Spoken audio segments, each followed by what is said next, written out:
Yun natin balita ko dun sa mga gamit ni Lola Edith Tulason, nawala yung mga gamit nilang mga gamit sa bahay, mga antiko. Ate, bukod sa pagpaparamdam ni Lola Edith kay Lolason, ano pa yung ibang mga mga nakikita ni Lolason? Anong kinamatay pala ni Lolason? Parang simula nung mamatay na si Mami Edith, si lagi na nagpapakita sa kanya. Lagi nagpapakita? Oo. Sabi niya, habok ko pa Edita, habok ko pang mag-iba sa akin. Ay, sabi? Ayaw ko pang sumama Edita. Nagsasabi. Tapos nagsisinyas pa siya? Oo. Ibig sabihin si Lolason nag-hallucinate na siya, ano? Yan, isang mapagpalang araw po mga kalingap, mga kabente. Narito po ako ngayon sa lugar po ni Lola Edith Tulason. And marami po nagtatanong ng mga viewers kung sino daw po yung nakatira dun po sa bahay po ni Lola Edith matapos po yung pagkawala po nung dalawa. Nauna pong namatay si Lola Edith noong June 8 yata yun, namatay si Lola Edith. Tapos nung yung isa naman ay July o August 11 si Lolason. Ayan, magkasunudan lang po yung dalawa. Bali 2 months lang po yung pagitan. Ayan, baka po si Chang Nora yung nakatira po dito sa bahay. I-check muna po natin.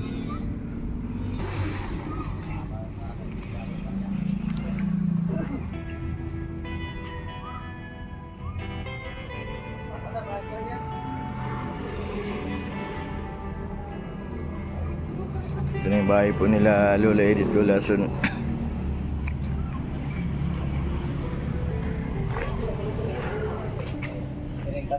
Kuya, nasa na si Nora?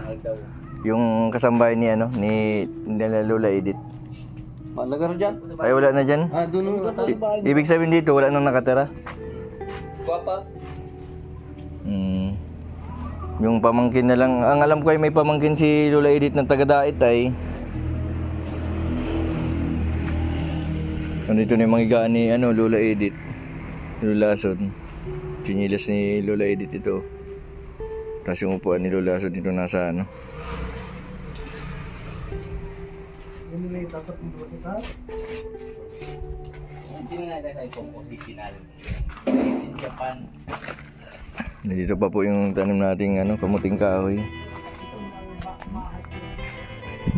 Napakalaki ditong bahay ni Lolason ni Lola Edith. Napunta po natin mga kalingap si Chang Nora.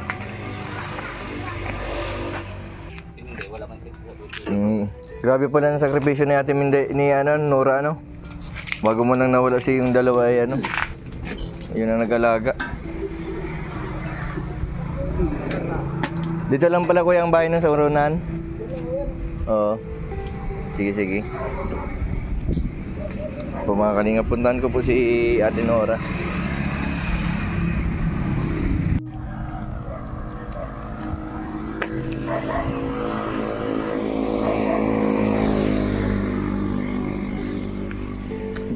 Meron na pong nagre-renta dito sa Talyer. Kasi ito bahay din po ito nung nila Lola Edith Tulason, sa kapatid po ni Lola Edith Tulason, kaso namatay na din po, nauna pong namatay. Kaya na din po ito, abandonado na din, wala na din bibisita. Laki ng bahay nila. Ito mga panahon po ay parang sila yung medyo may angat-angat sa buhay dati.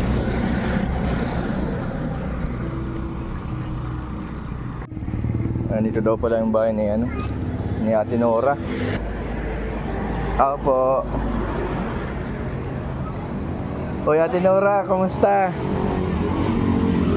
Kumusta na? Wala nang trabaho. Wala ka ng trabaho? Ilang ilang buwan ka nang walang trabaho? Simula nung namatay si Lola Edith Tulason. Akala ko nga nang ikaw yung nagbabantay dun sa bahay, ikaw yung nakatira. Hindi. Diyan ngayon? Oo. Sila na, si Linlin na yung pamangkin. Iba na nakatira pero parang walang tao Pag ano, Binibisita lang. ha? Binibisita-bisita na lang. Oo. Paghahapon, nilalagyan nila ng ilaw. Ah. Yung dito sa kapatid, wala na din, wala nagtatao. Yung tao. Dapat pinapaupahan nila kaysa magluma, ano? Umalis na yung nakatira dyan si JC. Bakit daw? Uli daw si Leia. Sinong Leia? Yung pamangkin. Yung naglilitsyon? Hindi, yung isang. Yung pamangkin niya. Pamangkin ni Yung dalawang matanda. Maui na. Ano man kinaabalaan mo ngayon, ate? Nakakampanya. Naglalaban yung asawa ko sa yung Naglalaban ng kagawad? Tapos yung anak ko is kay chairman. Sana makapasok ka, no? Dapat may ano kanya, may pangbigay na gin. Kaya nga May pangalak. baka pwede makasolisit. Ang kaso 20-20 lang. Nakapanood ko nga yun, nagpunta ka sa cemetery. Kaso nakakatakong aso. Nag-comment nga ako doon na Nakakatakong ido. naman nakaganto binisita mo. Hindi ko maano kasi nung kasagsagan ng nung binurol dito si Lolason. Nasa Naga ako. Yung pag-chat ko sa Anong kinamatay pala ni Lolason? parang yung simula nung mamatay na si Mami 80, si lagi na nagpapakita sa kanya. Lagi nagpapakita. Oo. Sabi niya, habok ko pa edita, habok ko pang mag-iba sa Ay sabi? gabi-gabi. Ay gabi-gabi. Grabe. Buwan lang pa. Tapos ano pa yung nararanasan ni Lolason kay Lola Edith?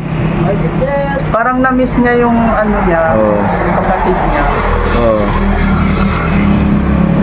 Anong pagkakasabi niya pag ano ba nabisita yung si Lagi daw Lola? nagpapakita sa kanya, habok ko pa edita mag-iba. Ayaw ko pang sumama edita. Nagsasabi. Tapos nagsisinyas pa siya. Oo. Ibig sabihin si Lolason nag-hallucinate na siya, ano? Yung parang, ang sabi daw baga, kapag halimbawa nakikita mo na yung mahal mo sa buhay, papakita na sa'yo. Ibig sabihin, malapit ka na din yan po mamatay, ano? Oo. Saka wala man siyang nararamdaman na Hindi na lang siguro. Ibig sabihin, siguro talaga sinasama na talaga ni Lola Edith, ano? Parang grabe. Tapos nagpakita na din yung mga nanay daw, tatay. Nagpakita pa nung sabi niya ni Lolason? Si tatay niya daw nandyan, saka yung nanay niya. Nanay niya, tapos tatay niya? Kasama daw si Edita. Nahina na lang siya, tapos hindi na siya nagkain. Hindi na siya nagkain. Tapos, Sino nag-alaga kay Lolason? yung pamangkin niya, si Linlin. Si isang Linlin. buwan. Tapos napupunta ako doon, alam mo, linggo-linggo man napunta ako. Napamahal din sa iyo Ate Nora yung dalawang matanda, no? Sabi nga nung mga nasa talyer, yung mga mekaniko yata yun. Ikaw, grabe daw yung sakripisyo mo doon sa dalawa. Oo, kasi araw-araw talaga nagdadala ko sa kanilang Pagkain. Tapos, Kahit sarili mo daw na sariling pagkain mo dito sa bahay nyo, dinadala mo pa sa kanila. Oo, alam man yan dyan. Kasi hindi ako makapansin niya pag may nararamdaman silang Kala pati namin sa'yo na pinamana yung bahay. Kaya yung kanina wala nga. Si Ate Minday, kumusta si Ate Minday? Ano nga sa Nanggalgang siyata. Magaling si Laud. Hiraya. Si Raya. Grabe, ano? Ganun pala yung nangyari kay Lolason, yung pagkatapos lang namatay si Lola Edith, ganun na yung nararamdaman niya. Parang nalungkot din siya, niya nakikita si Lola Edith. Ano yun, pagkamatay ni Lola Edith, nalaman agad ni Lolason na namatay na si Lola Edith, hindi pinalam. Pinaalam man. Pinaalam? After, isang araw yata. Isang araw. Tapos nakita din niya nakaburol si kapatid niya. Hindi na pinakita ni yung pamangkin. Hindi na pinakita. Parang nalang isip siya. Oo. Kapala si si Kagawad. Kagawad, ano po yung pangilang termino na? Kandidato pa lang. Makandidato pa lang sana manalo. Ay. Sana manggana. Ano yung first time naglaban? Ano yung unang laban niya, natalo. Nakapangilan siya nung una? Ano, 11 lang ang laban. Pampito ay siya? Pagmano siya. Pangwalo ay sana makapasok na si mabait man din baga si asawa mo Di sino na yung nag-ano diyan, nagmi-maintain ng sa baligi diyan. Yung bahay tapos yung Sa aktibo man yun yung sililim. yung isang lalaki na pamangkin, sino yan? Malis na yun. Sino yan? Si JC. JC. Nasa Manila yan. Sa trabaho. Naglungkot na nga yan. Naglungkot na nga para ng parang haunted house na yung mga bahay. Wala nang mga nakatira. Tapos yung mga bakal sa labas, mga luma na, biglang nagluma. Yung inupuan ni Lola Edith nasa labas na. Dito pa lang bahay mo, akala ko ay looban pa. Hindi ka na nauwi sa Isidro? Di daw, kasi nung namatay yung mama ko, di na sa mga kapatid. Oo. Kasi Grabe din ang sakripisyo ni Olive TV kay Lola Edith tas Lola Son. Siya na kasi yung na-assign dyan sa mag-alaga dun sa dalawang lola. Kasi sila Kuya Bal tas si Rob laging busy. Alos araw-araw pati nakabigay ng alaman. Si Olives Para hindi lang alisan ng GC kasi paggabi yun. naalis. Para may kasama. Pag-aaraw naman ako. Ate, bukod sa pagpaparamdam ni Lola Edith kay Lola Son, ano pa yung ibang mga nakikita ni Lola Son?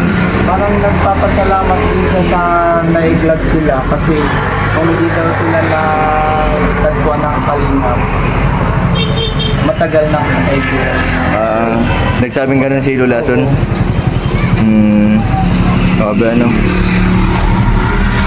Yung magparamdam lang sa iyo yung mahal mo sa buhay pero nakakaano talaga yun.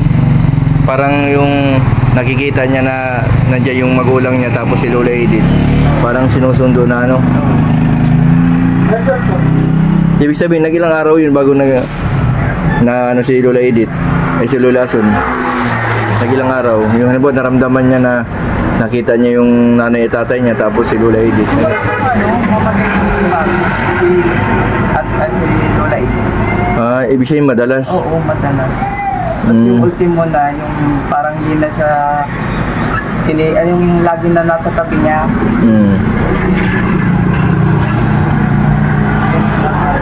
Hindi na siya kumakain kahit paglunok ng gatas. Hindi siya kumakain? Ito si Edita. Kaya tawag na guys. Anong sinasabi pag pinapakain siya? Nandiyan si Edita. Nandiyan si Edita. Nandiyan si Edita nakatitig daw sa kanya. Nakatitig sa kanya. Siguro parang sinasadya na din niya na para makasama niya na yung kapatid niya. Nasanay ba siya nakasama si Lola Edith? Sa bibi niya yung siya pa nagpapainom doon ng gatas. Sino? Si Mama Son. Si Lola Son? Tinitimpla niya yung si Lola Edith. Tinitimpla niyang gatas? Pero dapat siya ang alagaan ni Lola Edith. Baliktad. Mas malakas si Lola Edith kay Lola Son. Kaya bago siya makain, naalala niya. Naalala niya? Kasi siya nagpe-prepare nung sa pinggan.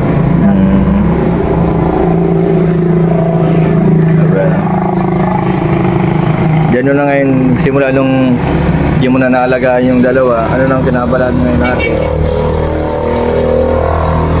Nasa bahay ka lang? Bahay na lang. Walang mapaglibangan. Gusto ko man magtindahan, walang kapital. Walang kapital. Malay mo, may mga may mga mag-sponsor sa'yo. Malapit na bagang Pasko.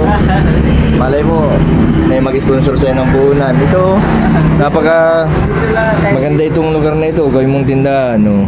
Puhunan lang ang kailangan. Malay mo, yung mga sponsor natin ni Lola Edith, ni Lola Son, bigyan ka ng pamasko.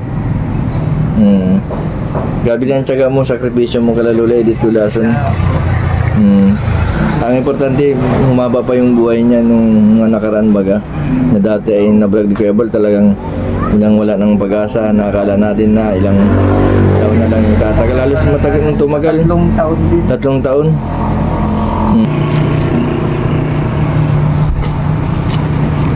Dati dyan mo na ito. Jason. Pambili ng ano, pang tungit. Hindi na ako natungit. Pambiling gamot at may diabetes na. Ay, may diabetes ka na? Pero di halata. Huwag kang magkakain ng kanin. Unti-untihan mo lang ng kanin. Sana manalo yung ano. Anong masasabi mo dun sa mga ano pala? Sa mga taga. Anong lugar ito? Del Rosario. Ang kampanya mo pala yung asawa mo. Kinakampanya ko bilang kagawad ko yung asawa ko. Cabanilla Udog. Saka SK Chairman. Jorin Cabanilla. Ano? Jorin Cabanilla po. Joren Cabanilla, SK Chairman. Sana po yung mga taga dito sa Barangay Del Rosario Mercedes. Yan, butuhan nyo po yung magtatay, si Kagawad Efren Cabanilla. Yan, kilala daw sa palayaw na Udog. Yan, tapos si Joren. Cabanilla. Si Joren, yan, dating SK Kagawad. Tapos ngayon, SK Chairman ng Bakit dapat ikaw nagtagpo ng Kagawad? Pero, ang itsura mo pang kapitana eh. Salamat kay Jesus. Sige sir. Ingat-ingat ka dito sa susunod. Napadaan lang ako dito. Nasabi ko ay akala ko may nakatira dun sa bahay ni Lola Edith ni Lola Ason. Ang pala wala pala. Ang pagdaan ko diyan kanina, naginto ako at akala ko may mga nakatira o kaya ibang tao yung nakatira. Baka pinasok na yung bahay nila. Ang mabuti naman pala at may taga-tingin-tingin kasi baka mawala yung mga gamit nila sa loob. Mga antigo pati yung mga gamit, ano? Oo. Yun natin balita ko dun sa mga gamit ni Lola Edith Tulason na wala yung mga gamit nilang mga gamit sa bahay, mga antigo. Wala na lang po yata. Sino nagkuha? Di mo alam kung sino nagkuha.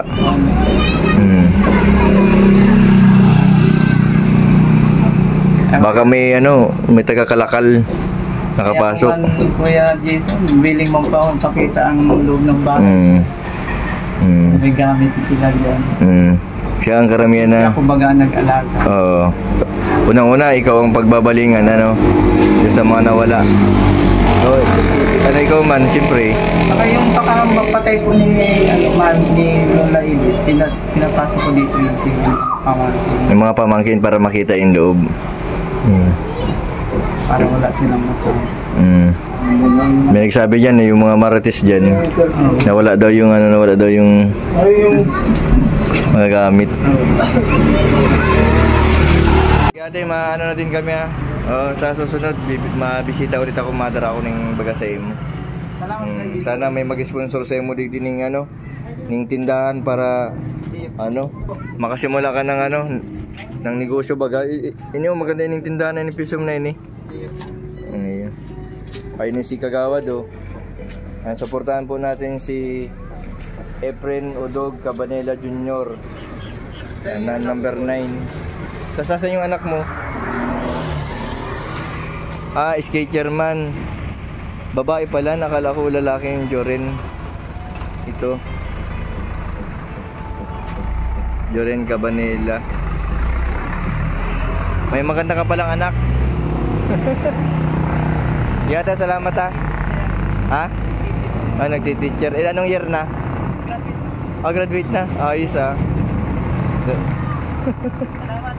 Sige. Yan po mga kalingap, mga kabente, si Ate Nora. Yan, kasambay po nila Lola Edith ni Lola Ason. Matagal po silang naging kasambay, lalo si Ate Minday. Yan din po yung nagrekomenda kay Ate Nora.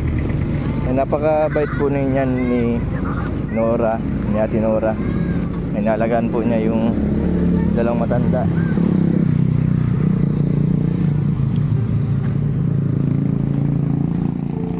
Yan po yung bahay po ng kapatid ni Lola Edith ano na po, parang haunted house na. Dito.